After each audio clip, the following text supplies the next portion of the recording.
հռչակվել եք նավազգային ժողով, բայց ուզում ես հարցերին անդրադառնանք։ Եկեղեցու դեմ այս արշավը, որ իրենք նախաձեռնել են, փորձում են նոր թափ տալ այդ իրողությանը եւ այսպես երեք մենք տեսանք ինչ տեղի ունեցավ Հովանավանքում, ըստ էության եկեղեցու կողմից այլևս վերցված էր Արամ Քահանան, որը կարգալույծ է արվել Ստյոպա Ասատրյան անունով։ Երեք տեսանք ինչ սադրանքների էր դիմում Հովանավանքում, խնդրեմ այս իրողությանը անդրադառնանք եւ նաեւ ազգային ժողովում հայտարարակ բառապաշարով Նիկոլ Փաշինյանը նորից հարձակվել էր եկեղեցու եւ կաթողիկոսի մասնավորապես, անգամ ամոթալի էր բառերը կրկնել։ Խնդրեմ այս մասով ձեր գնահատականը եւ ինչ սպասել Կիրակի օրը, ինչ են անելու իրենք, համեցեք։ Բարև ձեզ սիրելի հայրենակիցներ, իսկապես այսօր շատ մարտահրավերներ միանգամից այսպես կանգնել են հայ ժողովրդի առաջ եւ առաջին լուրջ մարտահրավերը այս ապիկար իշխանությունների հարձակումն է հայ առաքելական Սուրբ եկեղեցու վրա, որովհետեւ իրենք շատ լավ հասկանում են, որ հայ առաքելական Սուրբ եկեղեցին պատրաստ է կանգնելու հայոց պետականության, հայոց ինքնիշխանության պահպանման այդ պայքարի ճանապարհի առաջնամարտիկ որպես, նա պատրաստ է հայոց եկեղեցին անելու ամեն ինչ, որ հայ ժողովուրդը միավորվի եւ այդ միավորման արդյունքում երկիրը փրկենք այս ապիկար իշխանություններից, դավաճան ու երկիրը թշնամուն հանձնող իշխանություններից եւ նա հասկանում են նաեւ, որ հայ առաքելական Սուրբ եկեղեցու ծառաները, հենց տեր հայրերը, սրբազանները, նրանցից ոչ մեկը չի գնալու նիկոլիզմի ուղղությամբ, իսկ իրենք այդ քաղաքականությունը վաղուց են վարում հանրային կյանքի բոլոր ոլորտներում, մասնագետների, ներկայացուցիչներին, այս կամ այն մարդկանց, ամեն մի խմբից երևի մի քանի հոգի ամենակիչը տանում են դեպի նիկոլիզմ եւ նրանք կազմաքանդում են այդ ոլորտի հանրային մարդկային այդ խումբը որպես խումբ եւ քանդելով, բաժանելով, տարանջատելով փորձում են հաղթել, բայց փաստացիորեն իրենց չի հաջողվում հայ առաքելական Սուրբ եկեղեցու ծառաների, հայ առաքելական Սուրբ եկեղեցու սրբազանների մեջ այդ տարանջատումը մտցնել, բաժանել եւ նա սկսել է այդ իր հիստերիայից, որ իր մոտ այդ բաժանումը, բաժանիր որ տիրեսը չի ստացվում, սկսել է հիստերիկ այնպիսի բառապաշարով խոսել հայ առաքելական եկեղեցու հետևորդների մասին, որ նույնիսկ ինչ ասեմ, այդ վատ երազում անգամ չի կարելի նման բառեր արտաբերել ուր մնաց, բայց այդ մարդը իրեն թույլ է տալիս ազգային ժողովում ինչ ասես ասել եւ դա առաջին անգամը չէ եւ դա իրենց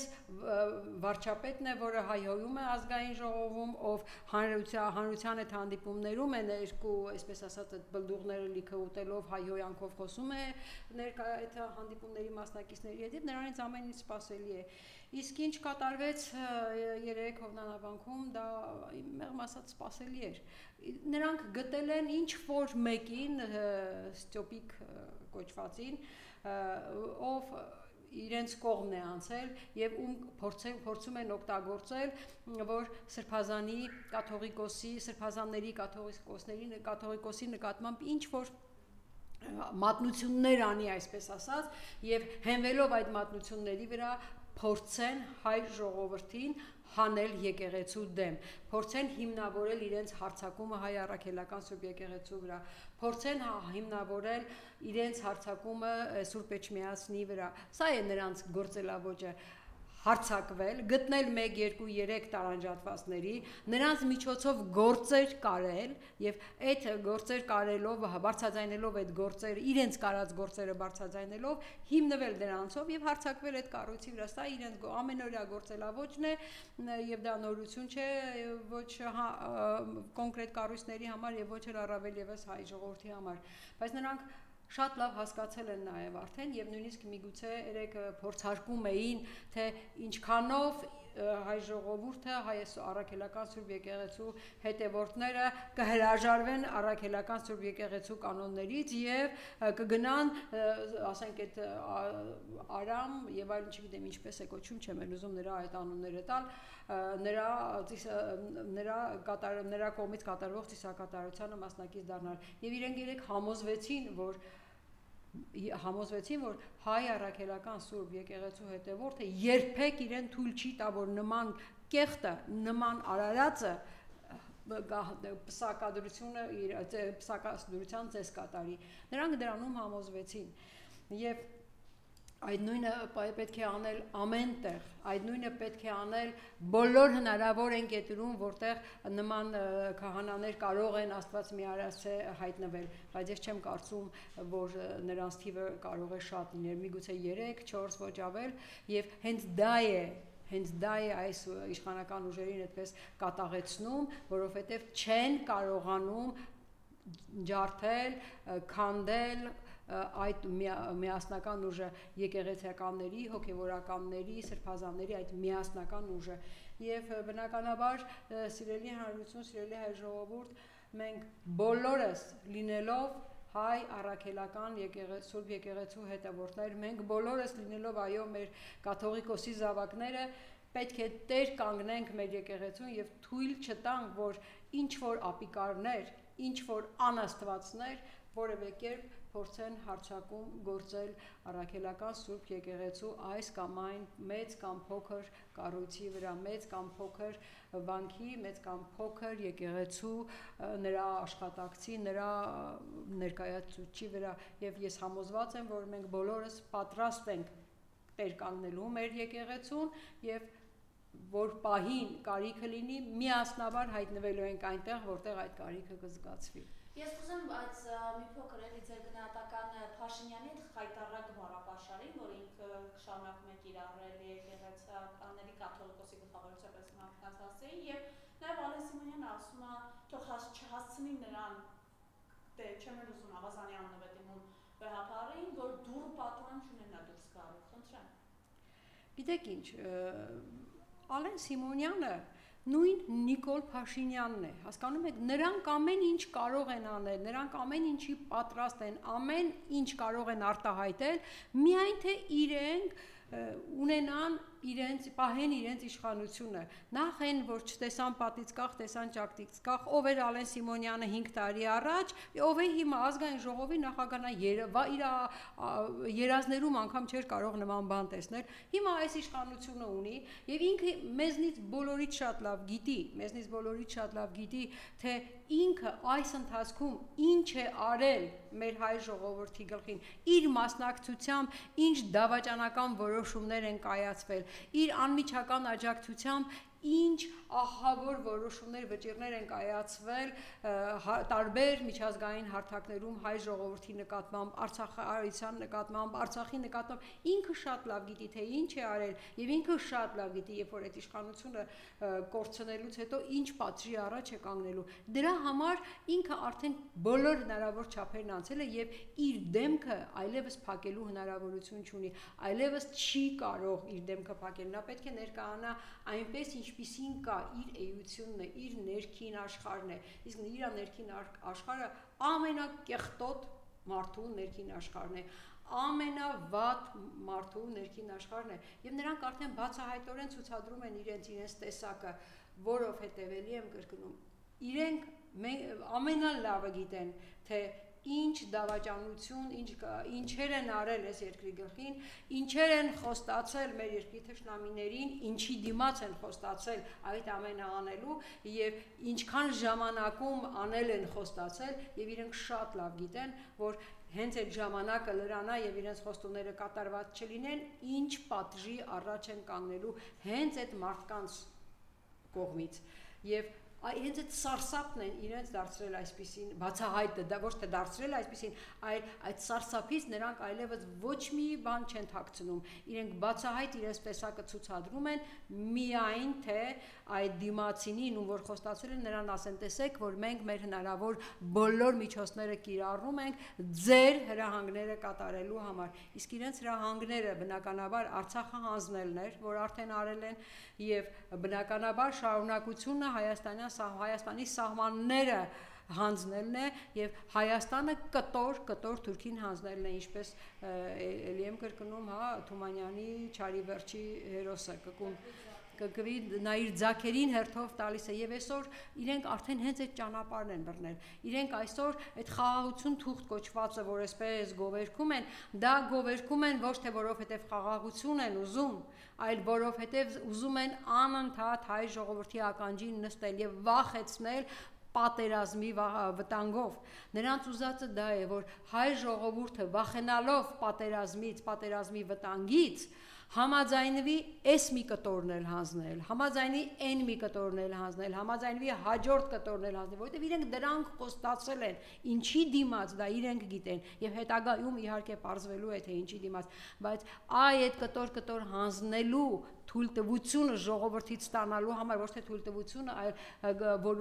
ժողովուրդը լուր, լռի եւ չպայքարի եւ ինքը հեշտությամբ հանձնի այդ կտոր Ադրբեջանի պահանջները, դրա համար իրենք ուղղակի խաղաղության թուղթ են անընդհատ թմկահարում։ Սա է ընդհանրապես այդ թղթի արժեքը եւ սա է Ալեն Սիմոնյանի, Նիկոլ Փաշինյանի այդ կեղտոտ բառապաշարի օգտագործման հիմնական ապացույցը էլի նրանք արդեն իրենց տեսակը ծածկելու, կոծկելու ժամանակ անգամ չունեն։ Նրանք այսօր ցուցադրում են իրենց այնպիսին, ինչպիսին իրենք իրականում կան, ինչպիսին իրենց ներքին աշխարհն է, ինչպիսին իրենք եղել են։ Եթե մինչև հիմա հնարավորություն են ունեցել, ժամանակ են ունեցել իրենց մեջ աշխատել, իրենց վրա աշխատելու եւ ինչ որ բաներ ցույց տալու, ժողովրդին խաբելով քվեներ վերցնելու, այսօր այլևս դրա ժամանակը չունեն։ Նրանց ժամանակը կարճ է, նրանցից պահանջատերը Ադրբեջանն ու Թուրքիան, ելի եմ կրկնում, իրան գիտեն ինչի դիմաց, արդեն շատ կարճ ժամանակ են տվել բոլոր խոստումները կատարելու եւ ուզեն թե չուզեն այդ վարքագիծը դրսևորում են, որովհետև դա է նրանց տեսակը, դա է նրանց էությունը։ Համայնքապետերի քաղաքապետի ինչ տեղ ունեցավ Վարդան Ղուկասյանին կալանավորեցին 2 ամսով, 3 հայտի դարձավ Մասիսի համայնքապետ Դավիթ Համբարձումյանին ընտանում կալանքի, դե մենք ունենք նաև գնդակահարության նախադեպ Փարաքյալի ընտրված համայնքապետ Վալոդիա Գրիգորյանը սպանվեց, գնդակահարվեց իր տան դռան դիմաց։ Գիտեք, այն, որ այս իշխանությունները 21 թվականի ընտրություններից հետո անմիջապես, գիտեք, իրենք հաղթեցին, իբր թե հաղթեցին 21 թվականի ազգային ժողովի ընտրություններում, բայց իրենք շատ լավ գիտեն, թե ինչպես են հաղթել։ Իրենք շատ լավ գիտեն, որ տեղերում ինչեր են արել, ինչ խախտումներ են արել այդ հաղթանակը կորզելու համար, եւ շատ լավ գիտեին, որ առանձին տեղերում իրենց դեմ են։ Էլի եմ ասում, ինչքան էլ ուզում են հայտարարեն, որ ընտրակարծիքներ չեն արել, իրենք շատ լավ գիտեին, թե ազգային ժողովում հաղթանակը իրենց ինչ մեխանիզմներով է տրվել, եւ պատահական չէ, որ անմիջապես 21 թվականի հուլիսի ընտրություններից հետո իրենք սկսեցին հարձակումը տեղական ինքնակառավարման մարմինների վրա, հարձակումը այն մարմինների վրա, այն վայրերում, այն քաղաքներում ու այն բնակավայրերում, որտեղ հաղթում էր ընդդիմությունը։ Իսկ այդ բնակավայրերի թիվը շատ էր։ Հարց է չէ առաջանում, այդ ինչպես եղավ, որ 21 թվականի հուլիսին առանց ընտրակեղծիքների, առանց որևէ բան կեղծելու իրենք այդքան ձայն տարան, չէ՞ որ այդ տեղերից պետք է նայեն, բայց հենց հոկտեմբերից սկսած ընտրություններին արդեն այդ նույն տեղերում իրենք պարտության հետևից էին գրում։ Այստեղ որևէ մեկի մոտ հարց չի առաջանում, այդ ոնց կարող է լինել 2 ամսվա մեջ։ Արդյոք այստեղից ողջամիտ կասկած չի առաջանում, որ ազգային ժողովի ընտրությունների ժամանակ իրենք լինելով իշխանություն, իրենք լինելով այն իշխանությունը, ում օրոք ընտրություններ եղան, ամեն հնարավոր ճանապարհի դիմել են, իրենք շատ լավ գիտեն ինչերի են դիմել, եւ միգուցե այդ մեխանիզմները դիմերում արդեն կիրառելի չէին, եւ դրա համար այդ մեխանիզմների դիմերում կիրառելիությունը չկարողացան իրականացնել եւ դիմերով սկսեցին պարտության հետևից։ Դե կարելի է, չէ, ենթադրել, որ արդեն զինված ուժերը չէին կարող օգտագործել, արդեն դրսից տարբեր ոչ համայնքի բնակիչների տարբեր տեղերում, տարբեր տեղամասերում ընտրության մեխանիզմը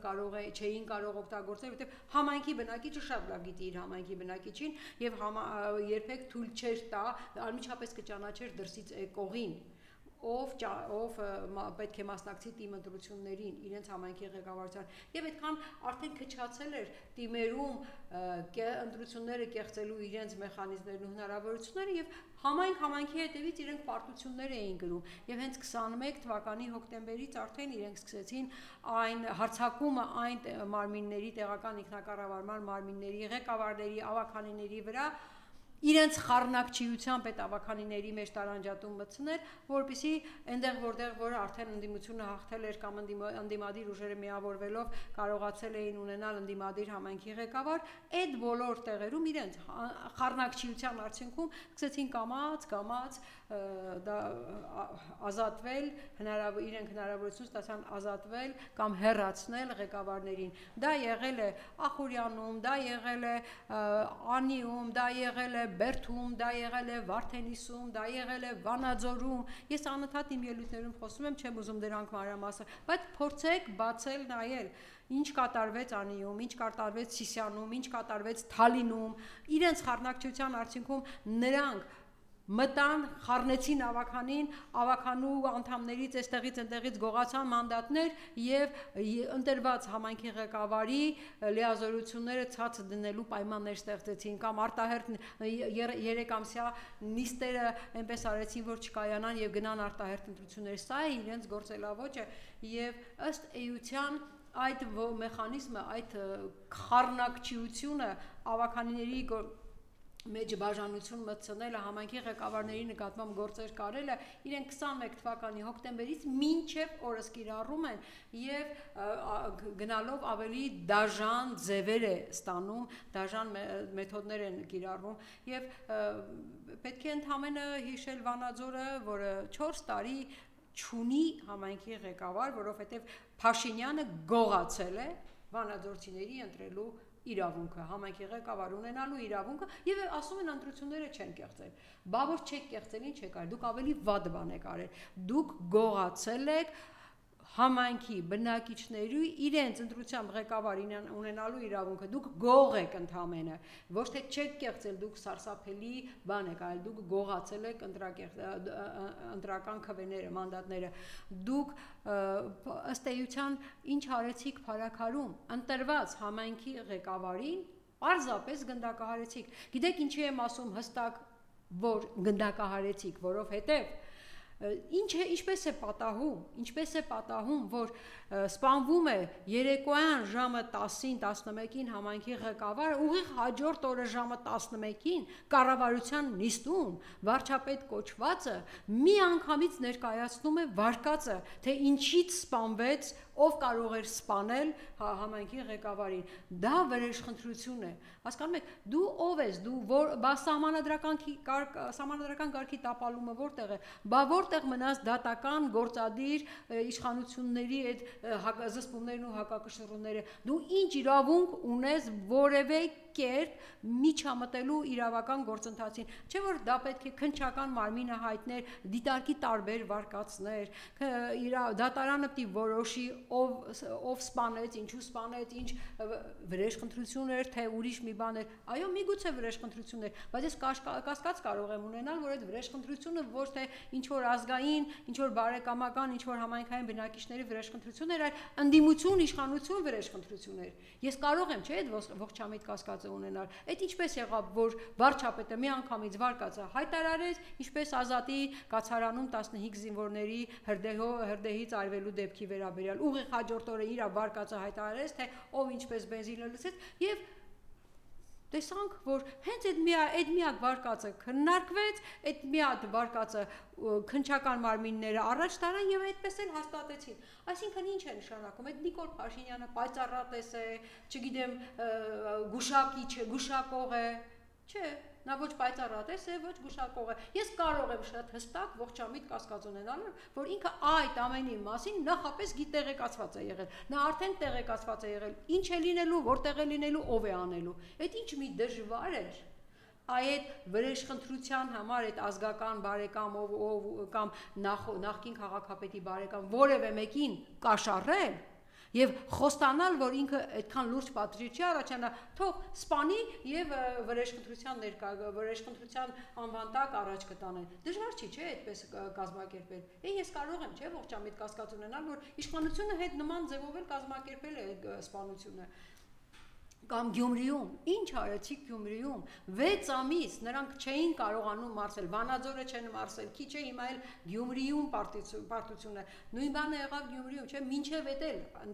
իրենք չէին հաղթել, իրենց խառնակչիության արդյունքում կարողացան Գյումրիին հասցնել արտահերթ ընտրությունների, Գյումրիում բերել արտահերթ ընտրությունների, բայց այս պարագայում էլ նորից իրենք չհաղթեցին եւ 6 ամիս անընդհատ մտածեցին եւ էլի իրենց հին տաշտակի առաջ կանգնեցրին, կարեցին կաշառակերության գործ, իրենց ներկայացված այդ կաշառակերության գործի պարագայում ինչ որ 4 միլիոն կաշառքի մասին է խոսքը, բայց իրենք 12 միլիոնից ավել գումար ծախսեցին այդ կարմիր բերետներին, այդ սև բերետներին, այդքան զինվորներին, այդքան ոստիկաններին Գյումրի հասցնելու, այնտեղ պահելու, այնտեղ սնունդով ապահովելու, լավ, չէի կարող ուղղակի ուղարկել մի փաստաթուղթ, կանչել նրան հարցաքննության, գործը բացել վարել, այդ շոուն ինչի համար էր, ինչի էիք դա անում, թե դրանով փորձում եք վախեցնել հաջորդ ընտրություններում, հաջորդ համայնքներում առաջադրվող ընդդիմադիր թեկնածուներին, չեք վախեցնելու։ Վաղ շաբաթում սպասվող ընտրությունները, այդ իրենց Արագիշտի Մեխակյանը, որ ըստ էության հանցագործություններ մինչև քարոզաշարժ մեկնարկեն ինչ-որ են կարել էին, խնդրեմ։ Այո, շատ լավ օրինակ բերեցիք, ըստ էության օրենքով արդեն հստակ սահմանված է, որ ընտրությունները հայտարարելու օրվանից սկսած մինչև արդյունքների ամփոփումը արգելվում է որևէ բարեգործական միջոցառում, որևէ գործողություն, որին մասնակից կդառնա ընտրություններին մասնակից կուսակցությունը իր անվամբ կամ կուսակցության ներկայացուցիչը կամ նրան բարեկամ ազգակցական կապով հարվող որևէ մեկը, իսկ ինչ եղավ ուղիղ այդ միջակայքում խոյ համայնքում, որը իրենց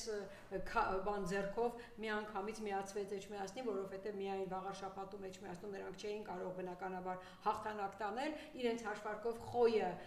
այն իշխանամետ համայնքներ, որից կարող էին բավականին ձայներ բերել, խոյի համայնքապետի, այդ իրենց ցուցակում կարծեմ երկրորդը տեղը զբաղեցնող անձը միջոցառում է կազմակերպում բարեգործական համայնքի երեխաներին նվերներ է բաժանում, լավ է անում, այդ երեխաները էլի երեխաներ էին, մինչև ընտրությունների հայտարարելն են այդ համայնքի երեխաներ, մինչև ընտրությունների հայտարարելն էլ այդ երեխաները ունեին այդ բարեգործության կարիքը, մինչև դա անեիք։ Եվ այդքանից բացի նաև խոսում է ելույթ է ունենում այդ Մեխակյան, թե Արագիշտի Մեխակյանը, ով ցուցակի առաջի անձն է, ում արգելված է բարեգործական միջոցառման մասնակից դառնալ, առավել երբ որ կազմակերպիչն էլ ցուցակի երկրորդ անձն է։ Սա օրենքի ակնհայտ խախտում է։ Իրենք ամեն ինչ անում են, ինչ օրենք, իրենց համար ոչ օրենք կա, ոչ օրենքի խախտման ինչ որ իրենք չեն մտածում, որ օրենք են խախտում։ Եվ դեռ ավելին, ամեն օր իրենք օրենքը խախտելով առաջ են գնում եւ իրենք խոսում են ժողովրդավարությունից, ինչ ժողովրդավարության մասին է խոսքը։ Իրենք այսօր այդ ժողովրդավարությունը, իրենց գովերքած ժողովրդավարությունը պատերին են ծեփել, գետնին են փռում, այս է իրան ժողովրդավարությունը։ Շոուներով մարդկանց գետնին են փռում, կալանավորում են ինչի համար, որովհետեւ մի հատ լայք է արել ընդդիմադիր, ասենք որևէ ելույթի։ Սա է նրանց ժողովրդավարությունը, նրանք ժողովրդավարությունը փռում են ասֆալտի տակ ու այս ասֆալտը վրան քշելով առաջ են գնում, սա է իրեն ժողովրդավարությունը, այստեղ իրենք ժողովրդավարություն չունեն, ինչ ժողովրդավարություն, խոսում են ժողովրդավարությունից, եվրոպական արժեքներից, եվրոպական միություն միանալու իրենց պատրաստակամությունից, բայց ամեն օր մարդու իրավունքներ են խախտում, ամեն օր ժողովրդավարական արժեքներն են գետնի տակ, այսպես ոտի տակ գցում, սա ժողովրդավարություն չի, սա ժողովրդավարության ծաղր է։ Եվ զարմանում եմ, որ Եվրոպական միության ներկայացուցիչները, այստեղ Հայաստանում գտնվող դեսպանները, միջազգային կազմակերպությունները չեն բարձրաձայնում այս ամենի մասին, բա սա է ձեր պահանջը, այսինքն դուք ինչու եք այսպիսի երկակի ստանդարտներ կիրառում, Ինչու Վրաստանում, երբ նույն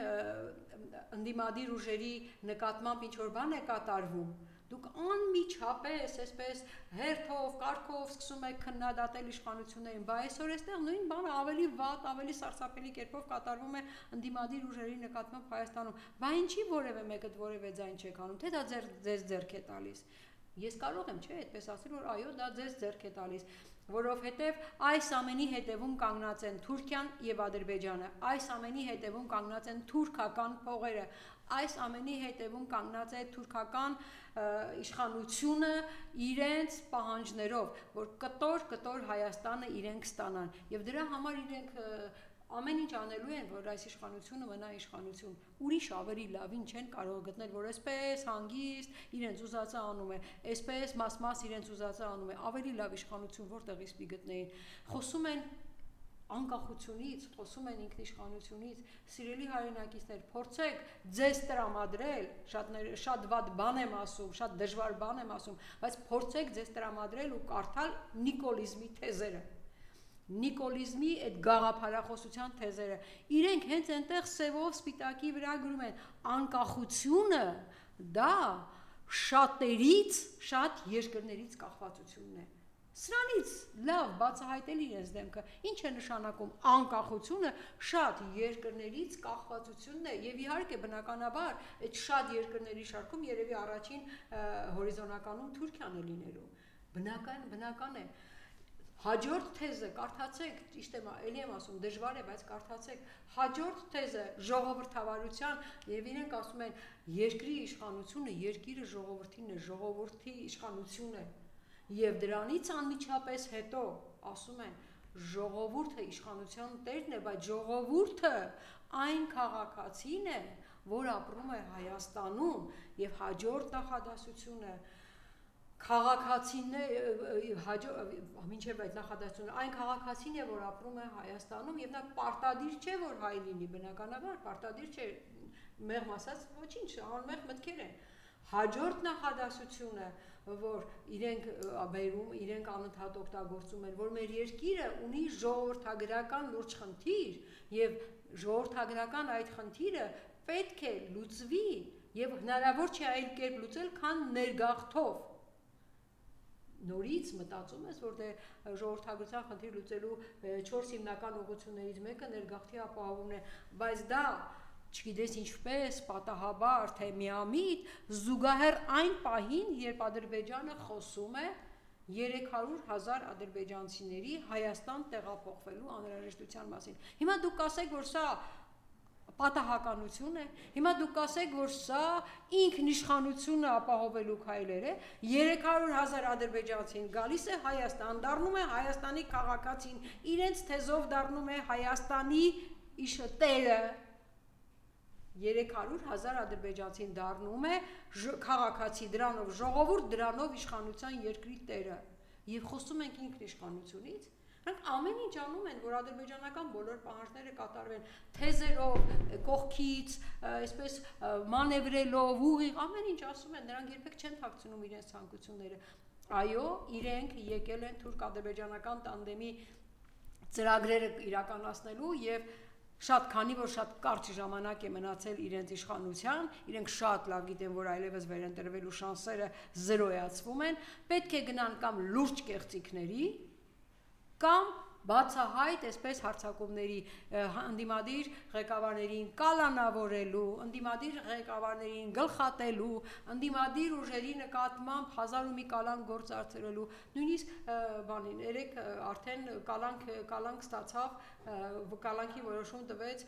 Մասիսի քաղաքապետ Դավիթ Համբարձումյանին, ով դա պետք է ներկայացվել էր որպես իմպիչմենտի համար ներկայացման վարչապետի թեկնածու հասկանում եք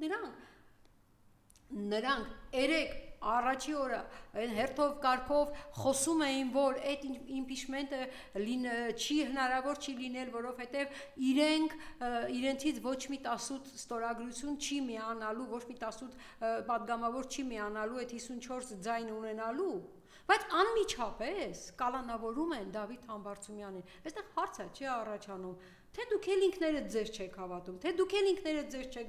վստահում, դուք ուղղակի խոսում եք, բայց մեջներդ վախ կա, որ այդ 18-ը ձեր մեջ կարող է լինել, որ ձեր մեջ կարող է, էլի, հանկարծ, աստվածավախ, հայրենիքը մի քիչ գնահատող 18 հոգի վերջին պահին հայտնվի, չեմ կարծում, բայց ամեն դեպքում չեմ կարծում իսկապես, որովհետև այնքան են թաթախվել կեղտի մեջ, որ այդպիսի մարդկանց գտնելը իրոք դժվար է լինելու, բայց իրենք իրենց չեն հավատում եւ միայն այդ չհավատալն ու այդ վախն է, որ հանկարծ կարող էին այդպիսին հայտնվել Դավիթ Համբարձումյանի նկատմամբ այս կալանքը իրականացվեց։ Իսկապես նրանք ամեն ինչի ընդունակ են եւ մենք բոլորս դի պատրաստ լինենք, այո, մենք ուզում ենք հայրենիք ունենալ, այո, մենք ուզում ենք երկիր ունենալ, որ մեր երեխաները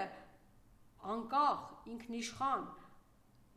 Հայաստանում ապրեն, դրա համար պետք է ամեն ինչ անենք այս ապիկարներից ազատվելու համար, եթե մենք իսկապես ուզում ենք, որ մեր երեխաներին թողնենք երկիր, եթե մենք իսկապես ուզում ենք, որ մեր երկիրը, Հայաստան երկիրը ոչ միայն այսպես խեղճացած, չմնա այսպես խեղճացած, այլ ուժ հավաքի, հզորանա եւ ելի գան այն ժամանակները, երբ մենք իզորու կլինենք ու հաստատ համոզված լինելու ենք Արցախը հետ բերելու եւ ի վերջո ունենալու են ուժեղ հզոր Հայաստանը, որը